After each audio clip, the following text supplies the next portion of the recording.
हैं। ढोंगी बाबा क्या होता है? ढोंगी बाबा देखो ढोंगी जो बाबा, सनातन धर्म को बदनाम कर रहे हैं उन जो बाबाओं के लिए। ढोंगी है वो तो ढोंगी है। अच्छा, उनकी पहचान क्या है?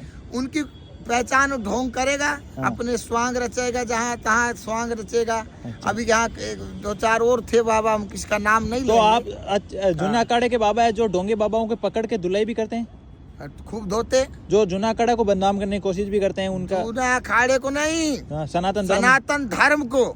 जी। जूना अखाड़े को तो बदनाम करे कोई कि माई का पैदा नहीं हुआ। अच्छा जी। एक गलत देखो ऐसा है, हाँ, ढोंगी की कोई जात नहीं है, जात नहीं। कोई बिरादरी नहीं है, कोई उसका पंथ नहीं है।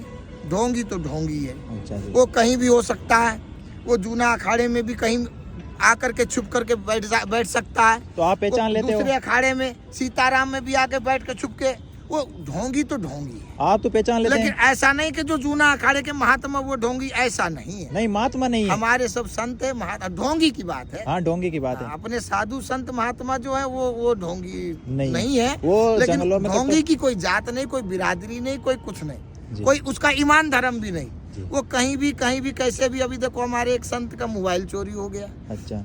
यानी कोई भी व्यवस्था है, साधन है, बोले बोले महात्मा मोबाइल रखते हैं, वो बात नहीं है। आजकल की सुविधा है, व्यवस्था है, और सबके पास होना चाहिए। व्यवस्था है, ये तो कोई बात नहीं।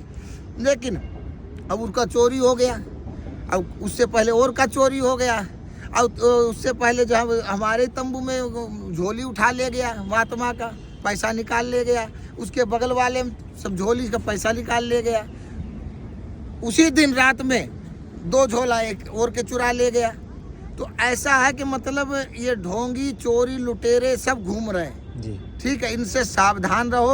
आप कुंभ मेले में आओ, लेकिन इन सब से सावधान रहो और अपना ख्याल रखो, भगवान का नाम लो।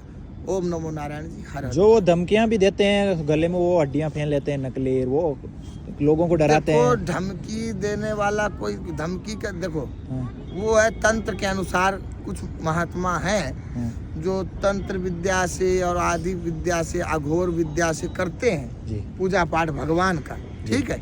लेकिन उसमें ही वो तो अपना पूजा पाठ करते हैं, वो अलग है। जी। अच्छा, कुछ उसमें ढोंगी भी आके बैठ गए। हाँ। तो ढोंगी तो ढोंगी, मैंने कहा ना अभी, जी।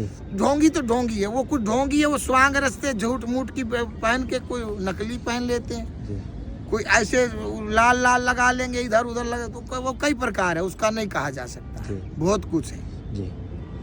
और एक बात ये पूछना चाहता हूँ कि मतलब ये यहाँ पर प्रयागराज है, हाँ जी। यहाँ पर मतलब आप जो बाबा आते हैं वो 1-1.5 महीना रुकते हैं, उसके बाद में वापस चले जाते हैं अपने हाँ, अपने जहाँ जगह। जहाँ उनका स्थान है, जहाँ भजन करते हैं। पहले मैंने बताया कि कोई कहाँ से जंगलों से आते हैं, हाँ। भजन करते हैं। कोई गांव में, कोई बस्ती में, कोई शहर में, जहाँ जहाँ जैसे गुरु महाराज की सेवा में वो लगे हुए हैं, भजन पूजा पाठ में, मंदिरों में और आश्रमों में, शिवालयों में, तो वहाँ अपने स्थान पे जा करके फिर भगवान का भजन में लीन हो जाते हैं। उनको कुछ नहीं चाहिए, सिर्फ भक्ति लीन में रहते वो।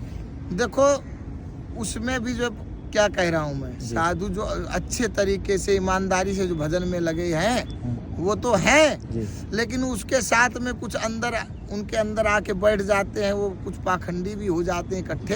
वो तो बोलते हैं कि पाखंडियों से सावधान काफी बाबा बोल देते हैं कि लगते तो जवान है, बोलते हैं मैं 200 साल का हूँ, 250 साल का हूँ। रहो। वो गलत है, वो गलत झूठ है? है। अच्छा, बाबा की उम्र लगभग कितनी रहती है? उनका वो नहीं कहा जा सकता। अच्छा जी। कोई बाबा 150 साल। हाँ, वो शरीर से, वो तो भगवान का पर वो जो माया- लगते भी नहीं है वो भी कहते हैं मैं 200 साल का हूँ, वो झूठ है? वो गलत है। गलत है। सनातन धर्म के लिए वो वो गलत है। वो स्वांग रच रहा, अच्छा। झूठ और बोल रहा। एक बात है जो अपना पेट पालने के लिए स्वांग रचते हैं, वो अलग बात है।